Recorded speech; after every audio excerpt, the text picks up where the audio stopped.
Welcome to our present state versus history on Speaker. Here we are focused on the current events of our culture through the principles of our history, trying to make sense of the culture and the mindset of today. I am your host, Ray Mayfield.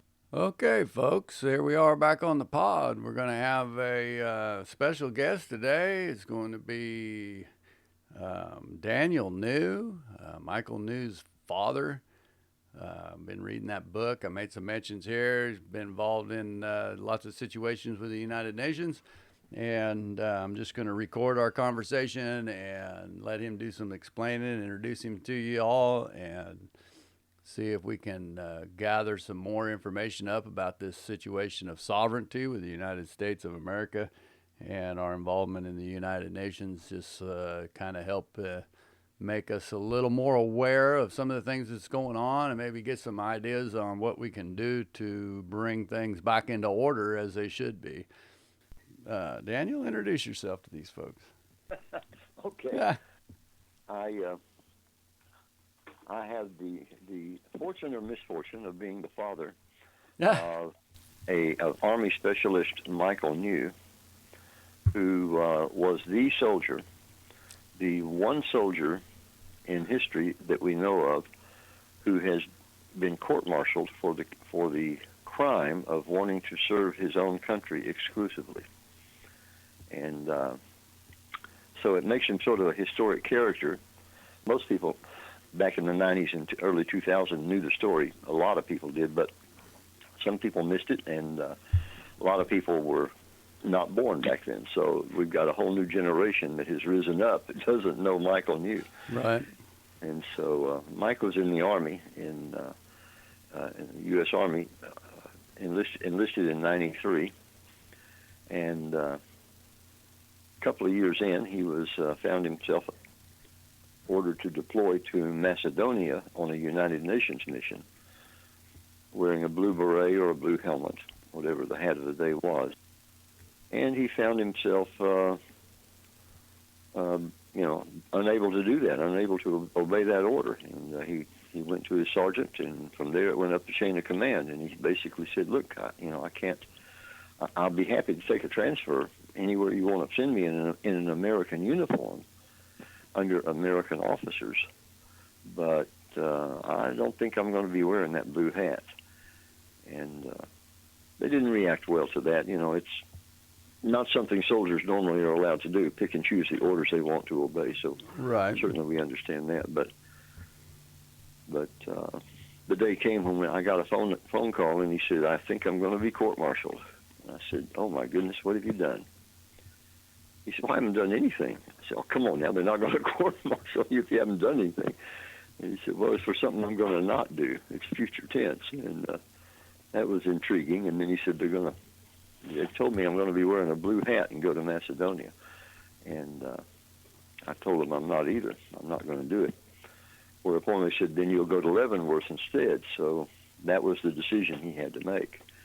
Right. And sure enough, he showed up in formation on October the 10th, what is now we call United Nations Day for us, or Michael New Day. He shows up in formation wearing a green cap with his, the regulation-issued cap for the battle dress uniform.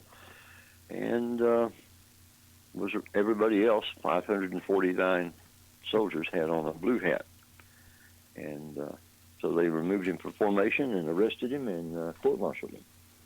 So after that followed a 22-year legal battle as we went to the Supreme Court 3 times.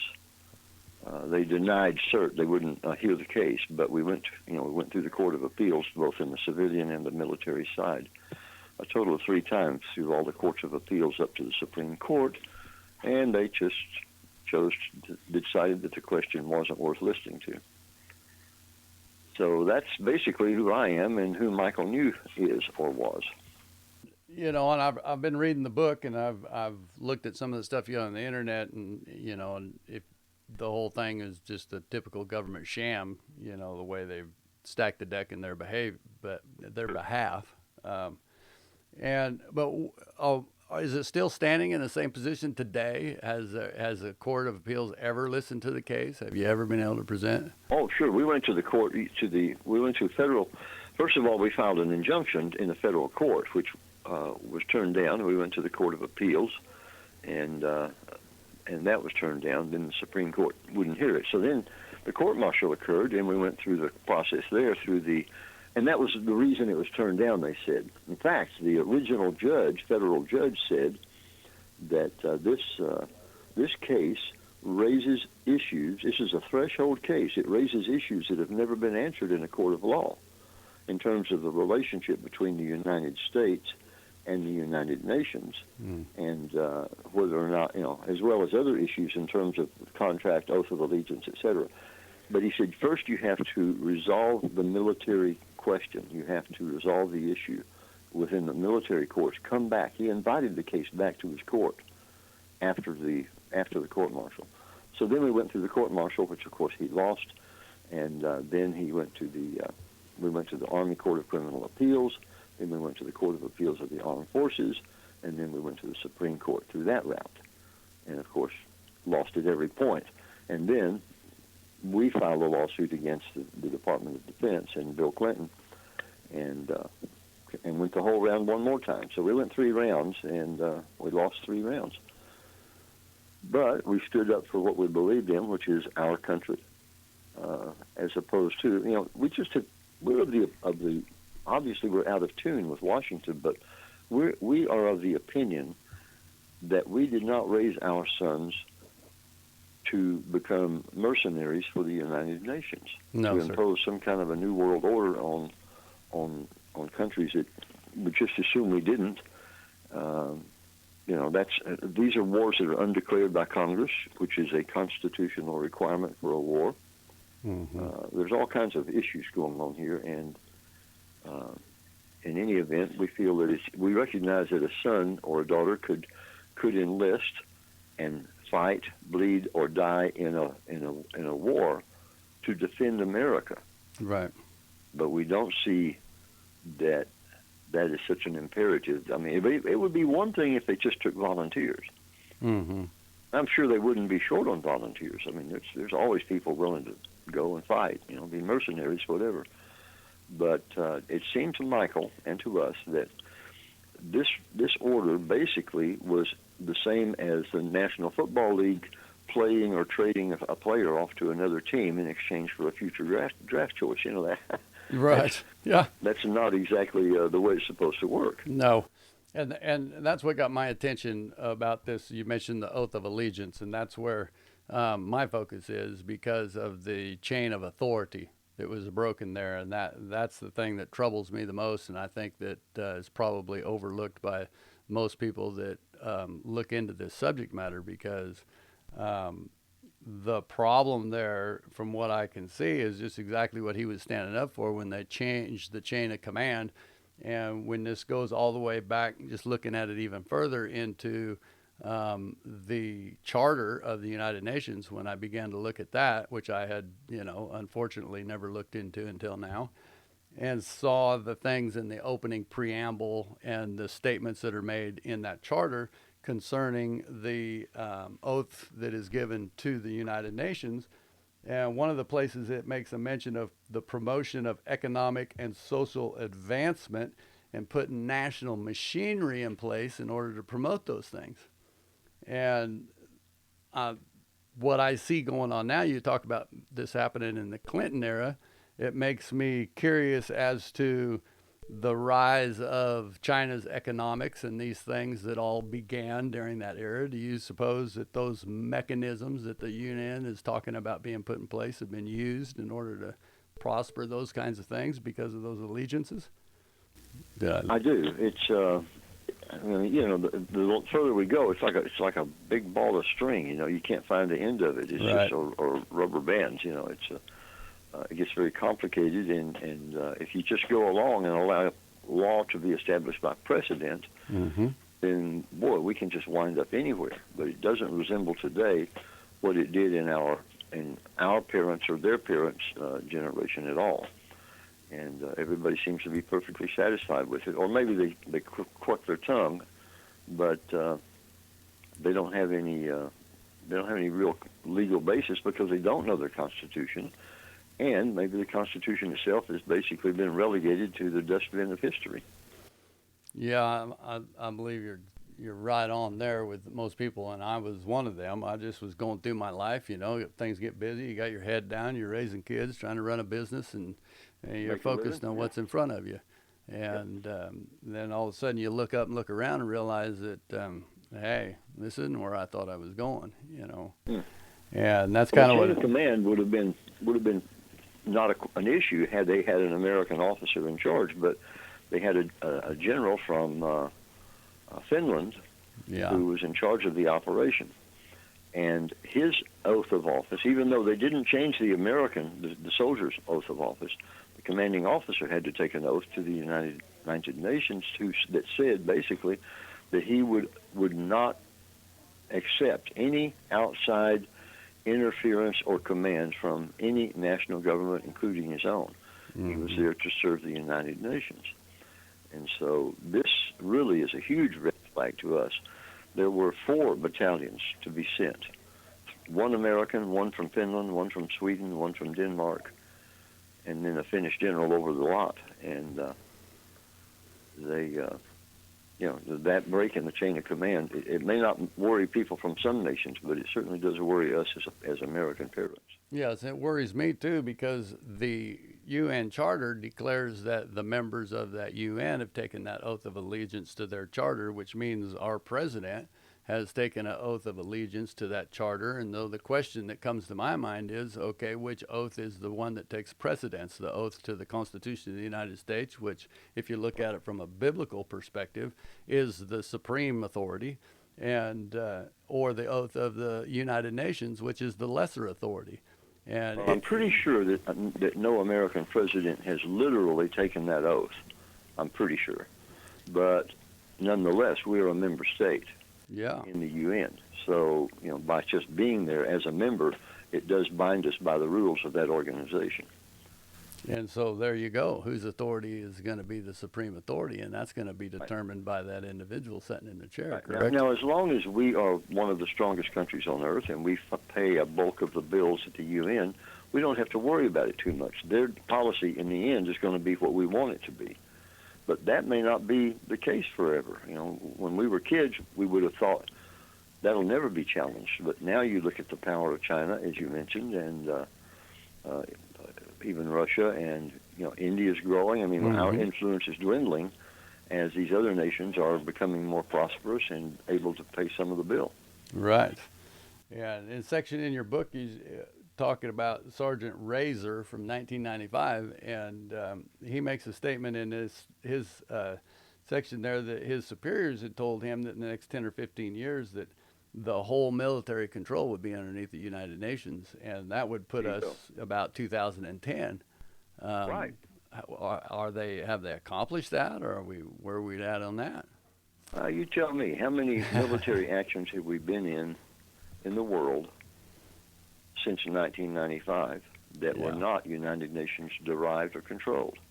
Yeah, probably none. I don't think there's been any. I'm not aware of one. Yeah, I'm not either. So there is that allegiance. Let's go back to World War II. You know, Korea, Vietnam, every military action has been a United Nations action of one sort or another. And, of course, they're building precedent upon precedent as they go. Yeah. And if they're putting these mechanisms, they call them, or machineries in place for the economic, social, and cultural so-called rights of the people, and that right there gets me into, the question of the rights. I mean, is our economic and social and cultural aspects, are those really rights of the human race, or are they something other than a right? See, so we get all kinds of different directions that we can go here, and I'm seeing, as I begin to dig in here, I start to see the parallels of these economics of these countries that are being raised up at the, and a lot of this as at the cost of the United States. We've sacrificed the benefit of our growth for the benefit of others, which is not entirely a bad thing, but if the focus is not primarily on our own self-interest, we got to remain, sovereign and be able to take care of that, or we're not a nation at all, are we? Well, obviously we're a compromised nation. I was just reading last night that we last year gave $1.5 trillion last year to Pakistan, of all things. Yeah. In foreign aid, and what we do with each of these countries when we do that, Egypt gets a huge amount. So many of these countries that hate our guts, and will not allow any kind of freedom in their country. We're financing and keeping those regimes in power, so that when we need their vote in the UN, we can get it. They're going to dance our tune, or they don't want to endanger their foreign aid.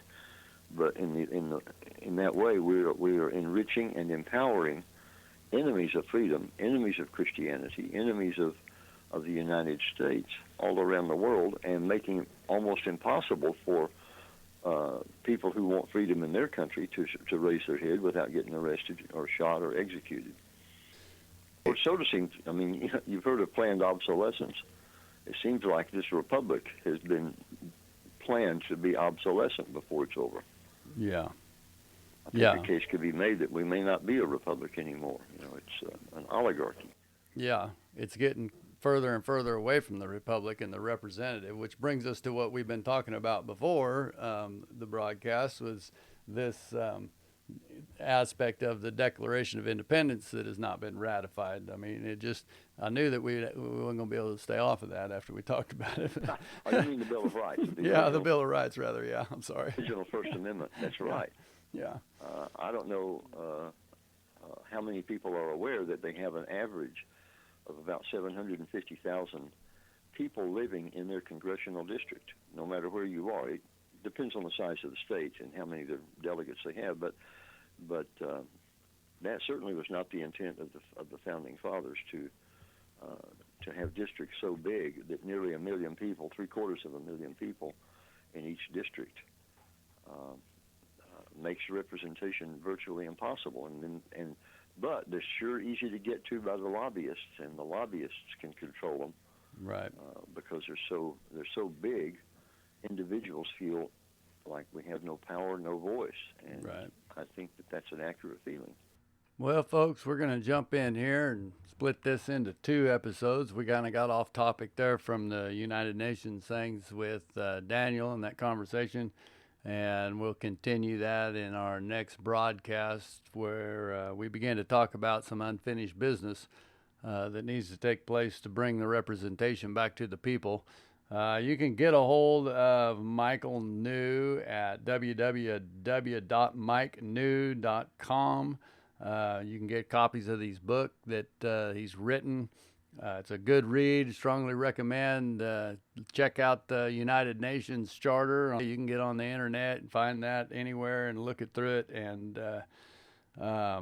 there's also a ballad of Michael New, a song out there that I was trying to record. In fact, I put it on the Facebook page thing because I'm not technology savvy enough to pull pieces out of it and put it in here for a wind up on the songs here. But anyway, someday maybe somebody will come in here and knows how to do all that stuff and give me a hand with that. But look us up there at the truegospelchurch.org /ministries. If you have trouble bringing that up, bring up our website where you can find the links to the many different aspects. I'm probably going to try and work a link out so you can find Mike New's stuff right there on that website as well. I've got found out the other day that our Present State versus History page on Facebook is not sending notifications out for those of you that have followed that. So I would ask you to go to the Spreaker.com directly and follow it there, our Present State versus History. And they'll notify you when new broadcasts are coming up. I just found out the other day that the notifications, for whatever reason, I knew that I wasn't getting notifications, but I thought it was just because I was administrator and was going in there to have to check it. But anyway, anybody's following that, we really appreciate it.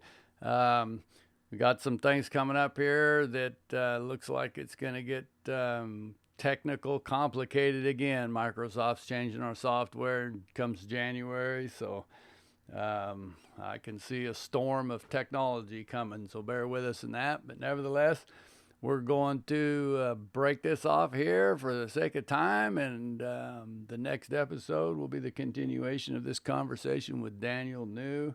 Again, check it out at mikenew.com and get some of those books there. Until then, have a wonderful day, and we'll see you on the pod.